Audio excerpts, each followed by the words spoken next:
All right, so this is the second video that we're doing about the Chris Cuomo, Dave Smith debate.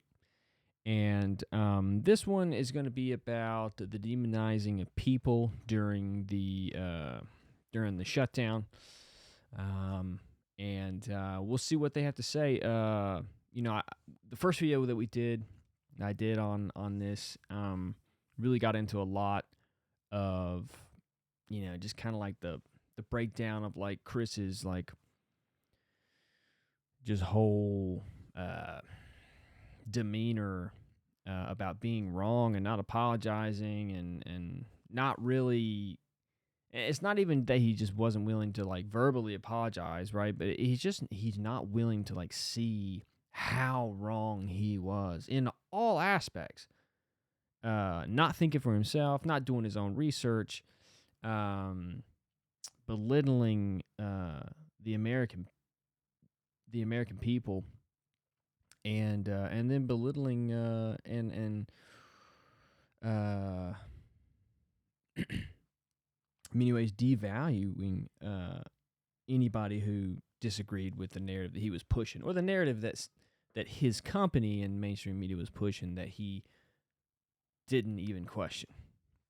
So this one is it's going to be a lot more of the same stuff, and I can't get enough of it. I love seeing these people squirm. And Patrick Bet David, God bless you for having this guy, but for hiring Chris on your podcast. I mean, it's hilarious.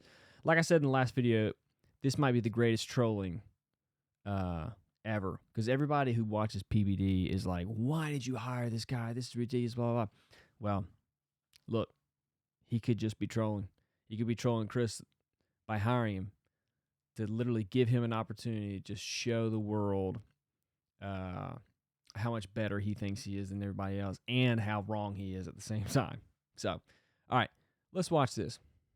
Here's the thing, in the real world, what was going on during all those clips that you were showing of them demonizing the unvaccinated. This was, again, to put this in the time frame here, right? This was after the rollout, okay? So after the vaccine was made accessible for everybody in America, and they really did make it very accessible for everybody, and then not enough people were getting the vaccine, and then they started like pushing like employer mandates and things like that. Ultimately, Joe Biden lost at the Supreme Court with his OSHA mandate, which would have made every mid-size and big company force their employees to get vaccinated. Okay, but at about this point, when there's still some people being hesitant, that's when you see everybody demonizing the unvaccinated. This is a pandemic of the unvaccinated. When they started rolling these things out, okay, so I know someone, a family friend, right? This is a kid who was at a grad school, 25, something like that at the time. They forced him to get double vaccinated, and then the next year, they forced him to get boosted a month after he had had COVID. This is a healthy 25-year-old. And so, you could talk about, if you want to split hairs, about the people living with a vulnerable person. No, I think if that vulnerable person got vaccinated, that's enough. But there's just no scientific argument in the world why a 25-year-old kid who is already double jabbed, who just had COVID, a month later should get a booster. And yet on CNN and all the other major networks, they made it seem like that wasn't even a thing. It was just, you're a bonehead, you're an idiot, you're what's ruining this country. And the craziest thing about it was that they were blaming the unvaccinated for why you don't have freedom anymore. Like, they're the reason why all the rest of you guys can't enjoy your freedom, when the reality is, the reason the rest of us couldn't enjoy our freedom was because of the corrupt government who was doing this to us for no reason. And man, it just would have. But that's not true. No, I know it's 100% true. No, that's how you feel. No, that's what I believe is true. They did have a basis for why they were doing it. They believed that the numbers weren't coming down fast enough. They believed that if they didn't get a certain vaccination rate, that it would stay that way and continue to kill people that they didn't want to die. So they pushed it. Now, you can say I disagree with their findings. That's even more reason to have it all reviewed. I'm sorry, Dave. I don't mean it to be condescending or insulting. I don't mean it that way. But you can't really have the confidence that you know all the answers, and there's no reason for anybody to tell you any different. You mean the way that you were acting while it was going on? You mean the same way that you were acting Okay. I don't agree with that. I mean, listen, there are better answers out there that we aren't getting, and COVID is still making people sick. There's a variant flying through Asia right now that's more contagious than they thought it was going to be. It's going to wind up coming back here. I'm not saying there's going to be anything like what we lived through already. There's no will for it, and no politician is going to put themselves into a position where no one's going to comply. But people are going to get sick in your life, okay? And not from COVID. I'm saying from what happened to them a year ago, 2 years ago. Maybe it's the vaccine. Maybe, well, not maybe, definitely from the virus, maybe from the vaccine. They're going to get sick. We are not working on therapeutics at the rate. They are not putting the money into research. They are not, there are databases, but they are not on it the way you would think they'd be on it. And a big reason is because of this divide. They don't want to engage. You mean the divide that you helped create? Keep going. With a population that they believe is just antagonistic. So much so that even though, and look, all due respect, the population is just antagonistic. We got it's on us. We shouldn't be so antagonistic, right? By just disagreeing. So what you're trying to tell me is us, the people, the antagonizing ones, should just change our opinion. Because if we change our opinion, we won't be antagonizing anymore. Right. So you can't deal with people having a different opinion than you because you're always right. Got it. Okay. All right. Let's keep going. I don't care who you vote for. The anti-vax. Yes, you do. I don't. When people say that, it's just a lie because you do care. Trump supporter correlation is very strong, okay? But his people don't have this conversation with you. You don't have anyone, even Marjorie Taylor Greene is not saying, and yeah, let's not forget about that vaccine. Let's start talking about that now. None of them. And that's what matters to me. Does it? Bro, don't act, no. No.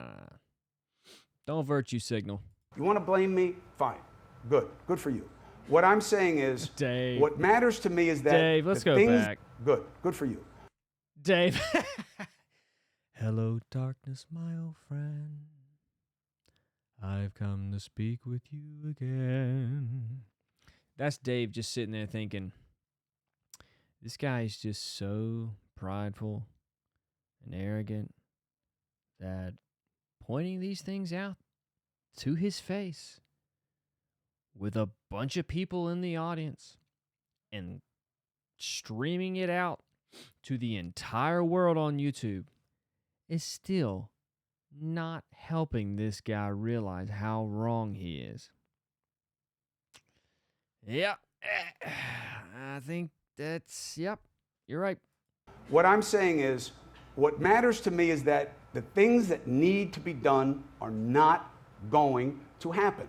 If Trump wins, I don't think it happens. If Biden wins, I don't think it happens. And that's why I think there has to be public will for this. So you can be angry. I think it's a great motivator in this situation. There are plenty of things that I think you should be angry about. But what are you going to do about it?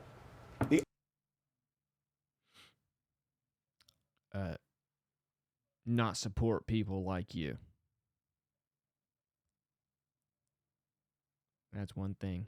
That's one thing that I'm definitely going to do. Not support people like him.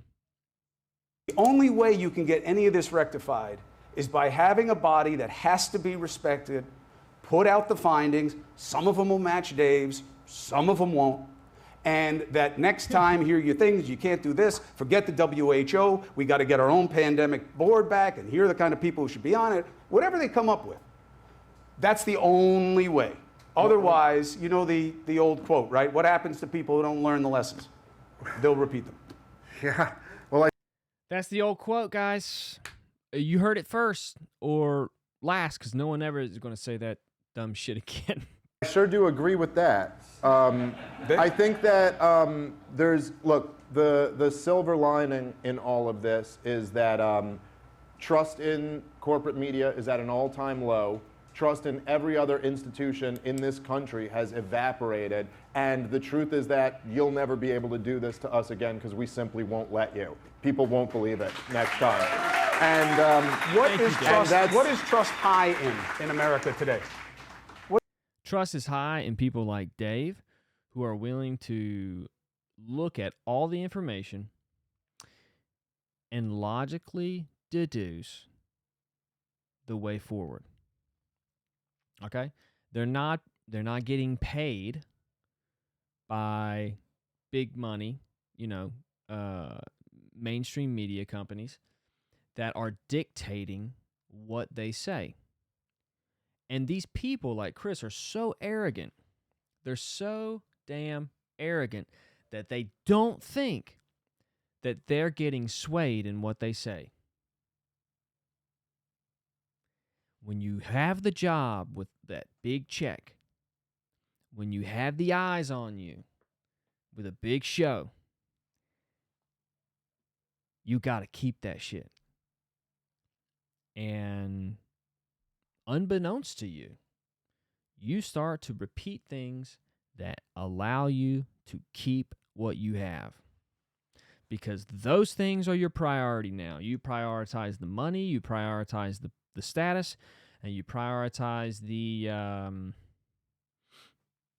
acclaim. I guess that's status, but you don't prioritize the truth. That's what I'm trying to get at. So let's keep watching. Chris, Chrissy. What is trust high in? I'm not exactly sure what you're asking. He's saying if trust is not high in media and the government, what is it high in? Oh, well, I think that there's tremendous trust in the alternative internet media landscape. No, yeah, absolutely. There is. Listen, I'm not saying there shouldn't be. I'm Look, saying, Chris, you could just look at the market on this. Look at the numbers Joe Rogan gets versus the numbers CNN gets. Way more people have flocked over to him than are watching CNN because they trust him. Look, I'm happy. I'm happy for Joe Rogan's success. Good for him. The highest rated thing in media, and let's just put it all in one basket. You've got the nightly news that was supposed to be dead 20 years ago. Still gets 9 million people a night. So the idea that nobody cares about that, obviously they do. They're watching. What I'm saying is versus this. 40 million. Used to be a lot more than 9 million. Yeah, but you measure that over a month. No, I get that. Not one day. No. Cronkite used to be, Oh, there's no question. It's stratifying. It's changing. And I think that's good. I think it's good. No, but I mean, I think that... I'm saying that there's no trust in anything. No, I don't think you're right. I mean, I don't know that I have, polling data on this, but I'd imagine if I could poll the valuetainment audience, there'd be tremendously high trust in Patrick Bet David. I'd imagine if you could poll my audience, they would be tremendously high trust in me. That's not true. And look, I understand kind of not wanting to deal with that because it's uncomfortable when you were one of the main guys in an industry as trust totally cratered in that industry. But you can look at this on a look at that face. As trust totally cratered in that industry. But you Panda Chris.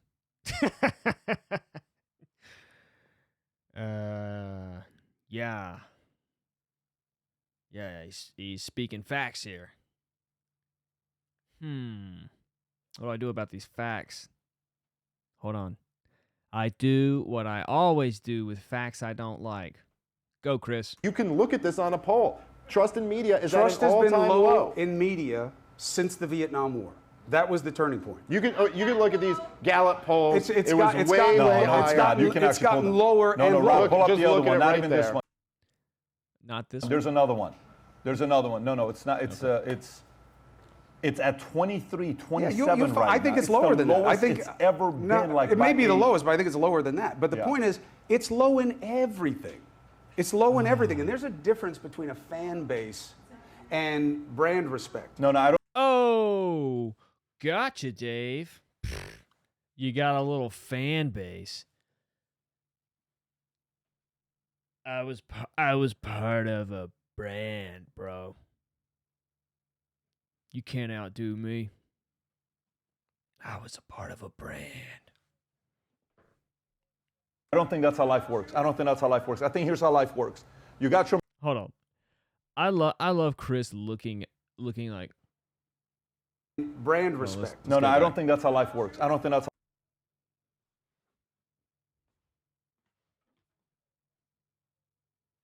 Where's he looking? This way? How life works. I think here's how life works. You got your mom and dad when your parents go through a divorce. At the time, one paints a picture of the other person that you buy into, and the other person doesn't say shit. For 15 years, you think this is a bad person. 15 years later, you realize this person was full of shit. This person's trust is lost. This person's trust is gained. Trust moves. Trust doesn't stay and just disappear 100% against everybody. Find a graph that shows what has increased trust, spiking trust. By the way, let me show you.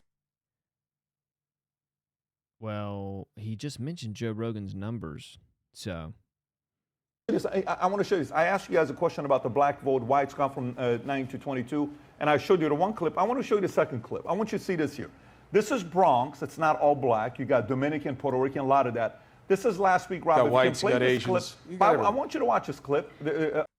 I want you to watch this clip real quick, and then we can come back to last thing, because we got 20 minutes left. I do want to hit immigration, because I want to show you guys one clip to get your feedback on. Rob, if you got the clip I texted. All right, so that's it. I don't know what they went on to something. They went on to watching. Well, we'll watch it. We'll watch it. Just play the clip. I texted it to you a few minutes ago. I'll put a thumbs up on it. I want you to play. It's a tweet. Chicago One Ray. Chicago One Ray is a tweet. Go ahead and play this clip. Watch this, folks. If President Trump came here to the South Bronx, would you attend the rally? Of course. I would want to meet Trump. I want to shake his hand. He's the only president that I see that can ever make America great again. He's capable of doing that. I would love to go to a rally with Donald Trump come, because I'm a big Donald Trump supporter, and I would support him 100%. Oh, yeah, definitely we're going to show him love. We're going to show him a lot of love, and, you know, like they do in other states. We definitely need to see Trump here. There's nothing but love for Donald Trump here in the South Bronx, the North Bronx, the East Bronx, and the West Bronx. So tell me. We want Trump to come back. Please, bro. Biden, get out of here, bro. I would come to the rally and support Trump, because the Bronx. Chris trying to make a joke. I thought he was going to say the boogie down Bronx. Oh, okay, Chris. We need a change, and we need somebody that's really going to help this community. I would definitely come to a Trump rally in the South Bronx. I like him. You do? Yes. Yes, I will come to a rally if President Trump was to come to the Bronx, and I also would bring other people to come too and support him. Would Joe Biden get a warm reception if he came to the Bronx? No, he wouldn't have. And I'll make sure of that. Reporting for Newsnet from the South Bronx, New York. And by the way, Castro. obviously we all know, according to Biden, none of these people were black. You know that, right? I just want to make sure you know this. That's a good point. It's a delusion. Just a bunch of white people. No, it's a right bunch there of white hating on people Biden. in Bronx. Yep. Of course it is. If you're watching, That went over Chris's head. He didn't get it. He was PBD was referencing the point that Joe Biden made to Charlemagne. I think it was Charlemagne the God, where he was like, you know, you're not black if you're gonna vote for Trump. Nice. That's constructive. It's gonna build a bridge. Yeah.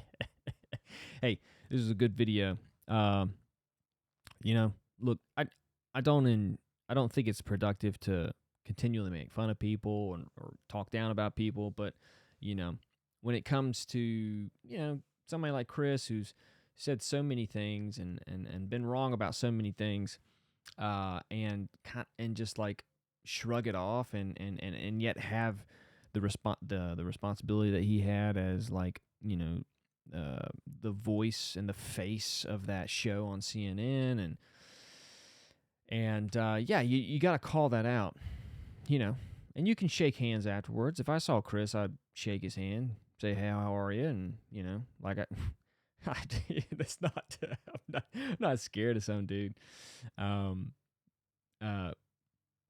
You know, and I think sometimes people get, you know, lost in the fact that people disagree on things. This is how I always look at things.